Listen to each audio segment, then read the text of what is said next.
So, this is pretty jarring here, folks.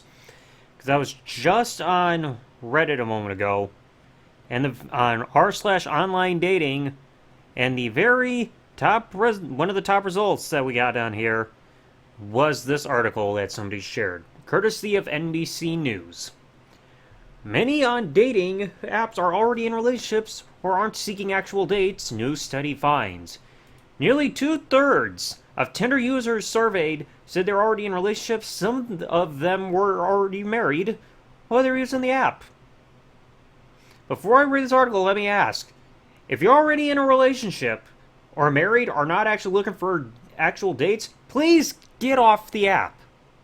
Okay, we got people that are on these apps that are actually looking for significant others because we're tired of being alone. But when you got people that are already taken there on these apps for absolutely no reason except to just pretty much waste time, you're not really doing anybody else any favors. Okay? Let's look through the article. Hopeful swipers looking to find their next partners on dating apps have grown increasingly disillusioned in recent years. A new study reveals the potential root of their difficulties. Many dating apps users aren't seeking romantic meetups at all. So again, I ask, if you're not doing that, why are you on the app?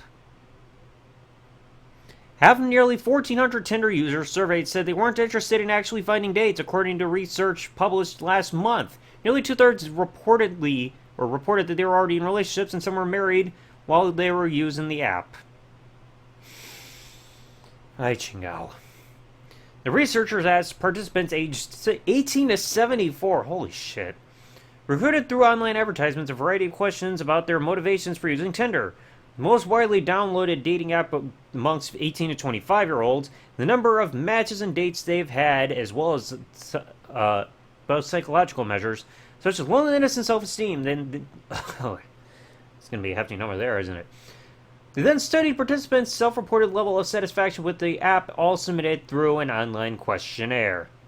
Thank goodness they did not ask me, or else they would have nothing but negative results, and I'll talk about that towards the end. Tinder has been downloaded more than 530 million times and created about more than 75 billion matches. Only about 4 of those are mine.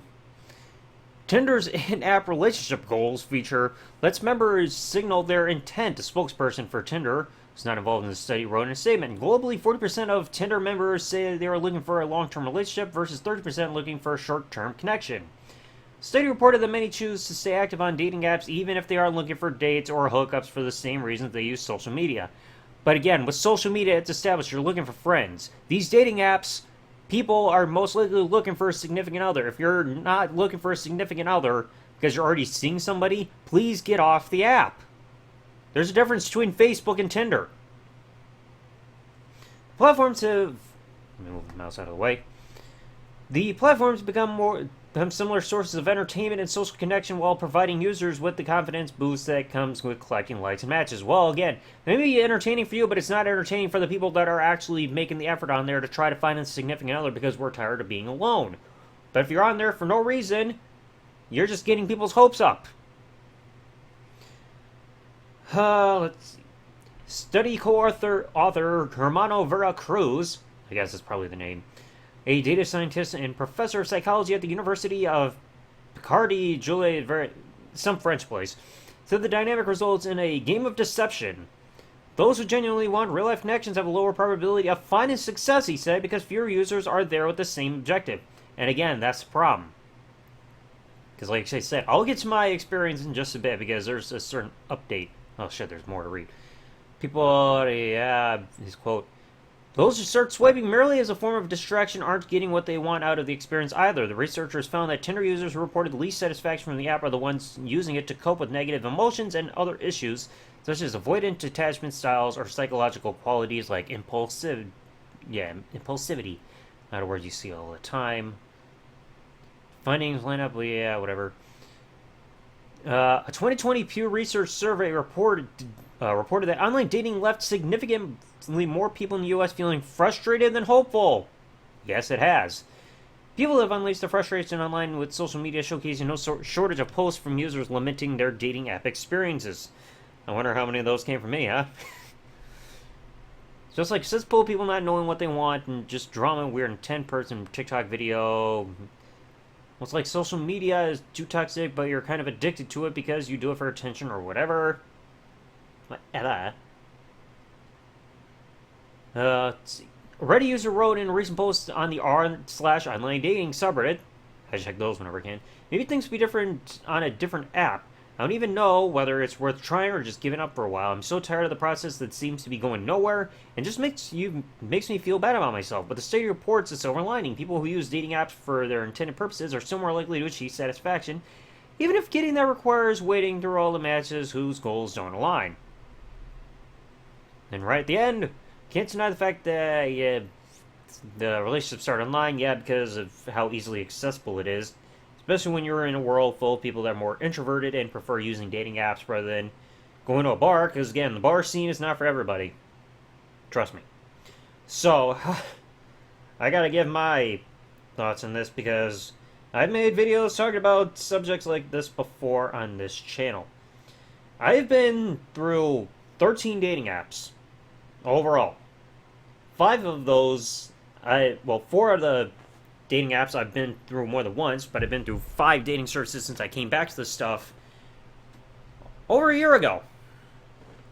And from my personal experience, yes, it is very difficult and frustrating to find anybody, because the 5 services I've been back on since April of last year are Tinder, OkCupid, Plenty of Fish, Facebook Dating, and Hinge. Right now, as I'm recording this, it's July 14th, I think. I'm now down to 3 apps.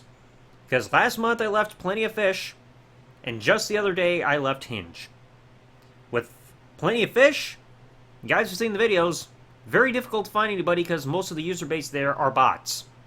And it is absolutely sickening because it's a platform where you don't really need to go through a CAPTCHA upon creating your account to prove you're a real person. Which is an absolutely problematic thing because that's how you have a hard time finding real people. Hinge, I was on there because of recommendation there for about 7 months. Not a whole lot going on there. I got some likes, but no matches. And then you go to the other ones, Tinder, OkCupid, and Facebook Dating. Not any better, because with Tinder, the last time I was on those services, between around late September of 2018 till February 2021, 3 matches total during that period on Tinder. Since I came back to Tinder over a year ago, I've only had 1 match, and very rarely any likes. Okay, it's a once in a blue moon thing. With OkCupid, didn't have that many likes or matches at all last time, and it's the same thing to this day. And Facebook Dating has been dead both times. 0 likes, 0 matches last time, during the exact same period that I mentioned for Tinder, and still the exact same today. It's like I just said, if you're on these services and you're not actually looking for a significant other, please get off these apps. Okay?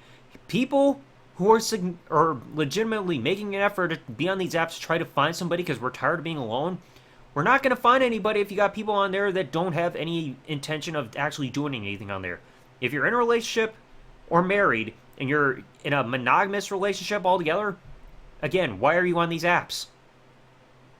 Again, these apps are more for people that are looking for somebody.